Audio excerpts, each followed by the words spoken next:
Hello everyone, आज मैं share कर रही हूँ बहुत ही सॉफ्ट और स्पंजी ब्लैक फॉरेस्ट केक की रेसिपी, जो कि बहुत ही टेस्टी और यम्मी बन करके तैयार होता है और ये बच्चों से लेकर के बड़ों का हर किसी का फेवरेट होता है। तो इसके लिए हम सबसे पहले लेंगे एक मोल्ड और मोल्ड को हमें ऑयल से अच्छे से ग्रीस कर लेना है और इसके बाद हम इसमें डालेंगे बटर पेपर और बटर पेपर को भी हम ऑयल से ग्रीस कर लेंगे ताकि केक आसानी से इसमें से डीमोल्ड हो जाए। और अब हम इधर लेंगे एक बड़े साइज का भगोना, आप चाहे तो इसके जगह कुकर या कढ़ाई भी ले सकते हैं और इसमें नमक और स्टैंड डाल करके इसे ढक करके हमें प्री हीट होने के लिए रख देना है। अब इधर बैटर बनाने के लिए हमें लेना है एक बॉल और बॉल में डालेंगे 1/4 कप तेल। यहाँ पर हमें कोई भी हार्ड स्मेल का तेल यूज़ नहीं करना है, मैंने यहाँ पे सनफ्लावर रिफाइंड तेल यूज़ किया है। और अब डालेंगे हाफ कप पाउडर शुगर और हाफ कप दूध ऐड करेंगे और दूध को कडल करने के लिए मैंने यहाँ पे 1 टेबलस्पून विनेगर का यूज़ किया है। और अब हम इन सारे चीज़ों को अच्छे से मिक्स कर लेंगे और तब तक मिक्स करना है जब तक स्मूथ सा एक लिक्विड मिक्सचर तैयार ना हो जाए। और यहाँ पे हमारा स्मूथ लिक्विड मिक्सचर तैयार हो गया है। तो अब हम बॉल के ऊपर डालेंगे एक छन्नी और छन्नी में डालेंगे 1 कप मैदा, 1/4 कप कोका पाउडर ऐड करेंगे, 1 teaspoon baking powder, half tea spoon baking soda add करेंगे और इसी के साथ मैंने 1 पिंच नमक ऐड किया है, ये टेस्ट इन्हांस करेगा। और इसके बाद इन सारे चीज़ों को हमें अच्छे से छान लेना है। अच्छे से छानने के बाद अब हम यहाँ पे कट फोल्ड करते हुए ड्राई इंग्रेडिएंट को लिक्विड मिक्सचर में अच्छे से मिला लेंगे और एक स्मूथ सा हमें बैटर बना करके तैयार करना है जिसमें कोई लंप ना हो। और यहाँ पे मिलाने के बाद बैटर थोड़ा गाढ़ा लग रहा है तो मैंने यहाँ पे 1 टेबलस्पून दूध और ऐड किया है और फिर से हम इसे कट फोल्ड मेथड से मिलाते हुए एक रिबन कंसिस्टेंसी का बैटर तैयार करेंगे। और अच्छे से मिलाने के बाद यहाँ पे अब हमारा रिबन कंसिस्टेंसी का बैटर बन करके तैयार हो गया है। ठीक इसी कंसिस्टेंसी का हमें यहाँ पे बैटर चाहिए। और अब हम इस बैटर को जो हमने मोल्ड ग्रीस करके रखा था उसमें इस बैटर को हमें ट्रांसफ़र कर देना है और ट्रांसफ़र करने के बाद हम इस मोल्ड को 2 से 3 बार टैप कर लेंगे ताकि जो एक्सेस एयर हो निकल जाए। और टैप करने के बाद अब हम इस मोल्ड को प्री हीट वाले पॉट में इसे डाल देंगे और इसे ढक करके हमें 40 से 45 मिनट तक लो फ्लेम पे इसे बेक करना है। 45 मिनट बेक करने के बाद हम इसे चेक कर लेंगे। तो मैंने यहाँ पे एक टूथपिक के हेल्प से इसे चेक किया है और यहाँ पे टूथपिक एकदम क्लीन है, मतलब हमारा केक बहुत ही अच्छे से बेक हो गया है। तो अब हम इसे ढक करके ठंडा होने के लिए छोड़ देंगे। जब ये अच्छे से ठंडा हो जाएगा तो इसके किनारे को हम चाकू के हेल्प से अलग कर लेंगे और पलट कर करके हल्का टैप करते हुए हमें इसे डीमोल्ड कर लेना है। और यहाँ पे जो केक है बहुत ही आसानी से मोल्ड से निकल गया है और यहाँ पे हमारा केक बहुत ही परफेक्ट और बहुत ही स्पंजी बन करके तैयार हुआ है, यहाँ पे आप देख सकते हैं। और अब हम क्या करेंगे, इसका जो बटर पेपर है इसे हमें निकाल लेना है।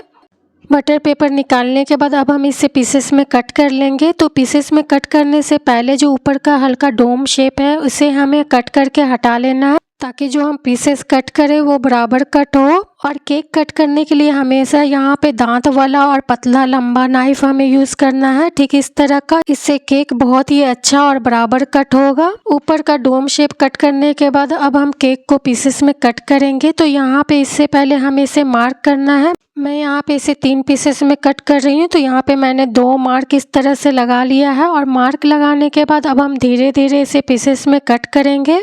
और यहाँ पे हमें इसे बहुत ही हल्के हाथों से इसे कट करना है, नहीं तो ये टूटने लगेगा। आप चाहे तो यहाँ पे धागे का भी यूज़ कर करके इसे पीसेस में कट कर सकते हैं।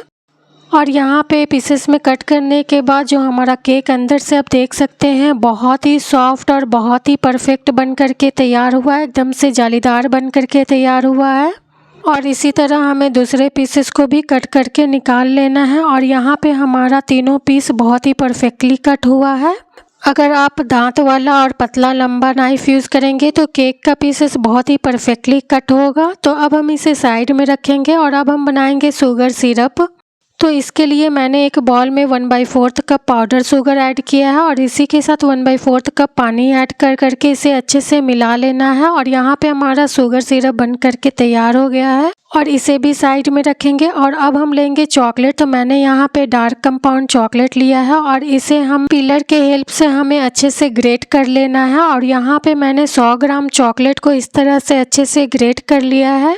ग्रेट करने के बाद अब हम इस चॉकलेट को फ्रीज में डाल देंगे, नहीं तो ये बाहर में मेल्ट होने लगेगा।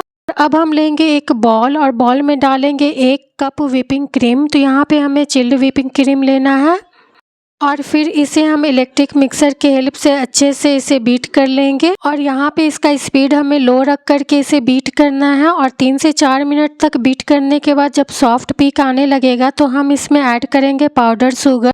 मैंने यहाँ पे 1/4 कप पाउडर शुगर ऐड किया है और फिर से हम इसे अच्छे से बीट करेंगे। तो यहाँ पे मैंने स्पीड को थोड़ा बढ़ाया है और बढ़ाने के बाद 4 से 5 मिनट तक और बीट करेंगे। 4 मिनट कंटिन्यूसली बीट करने के बाद यहाँ पे स्टिफ पीक बनने लगा है। तो अब हमारा यहाँ पे जो व्हिपिंग क्रीम है अच्छे से व्हिप हो गया है। तो अब हम आइसिंग कर लेते हैं। तो इसके लिए हम लेंगे टर्न टेबल और इस पे डालेंगे केक बेस और इस पे थोड़ा सा व्हिपिंग क्रीम हमें लगा लेना है। और इसके बाद हमें फर्स्ट लेयर लगाना है, जो हमने पीसेस कट करके रखा था केक का, उसका फर्स्ट लेयर हम यहाँ पे लगाएंगे। और इसके बाद ऊपर से जो हमने शुगर सिरप बना करके रखा था उसे हम केक के ऊपर डालेंगे। इससे क्या होगा, जो हमारा केक है ना मॉइस्ट रहेगा। और इसके बाद हम जो व्हिपिंग क्रीम व्हिप करके रखे थे इसे हम लगाएंगे और इसे अच्छे से केक के ऊपर हमें फैला लेना है।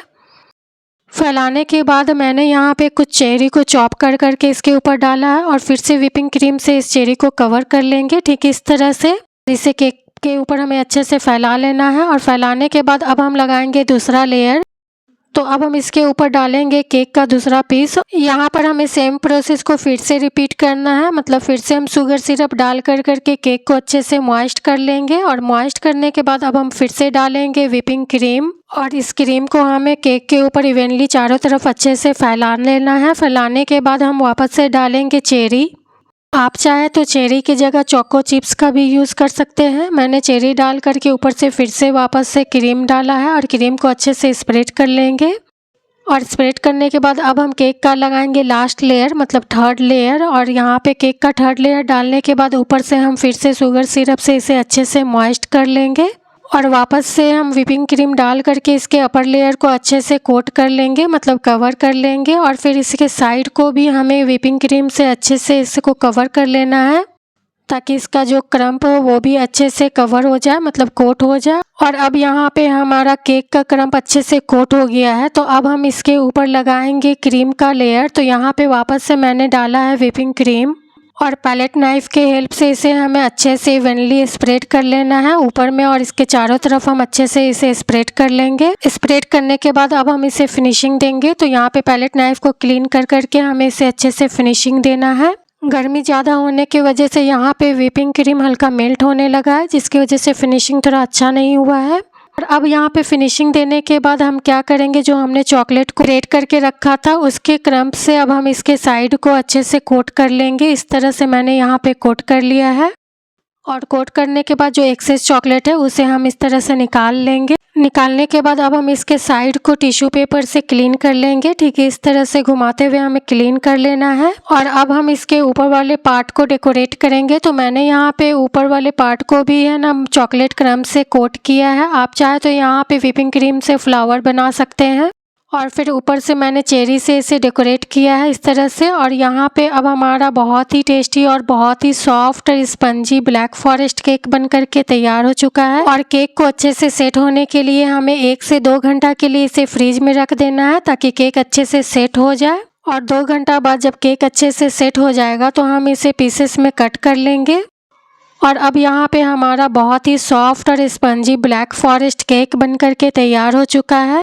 और इस तरह से मैंने यहाँ पे इसे सर्व किया है। यहाँ पे आप इसका लेयर देख सकते हैं, बहुत ही परफेक्ट बन करके तैयार हुआ है। आप लोग भी इस केक की रेसिपी को एक बार ज़रूर से ट्राई कीजिएगा। ये बहुत ही टेस्टी और यम्मी बन करके तैयार होता है। Okay bye.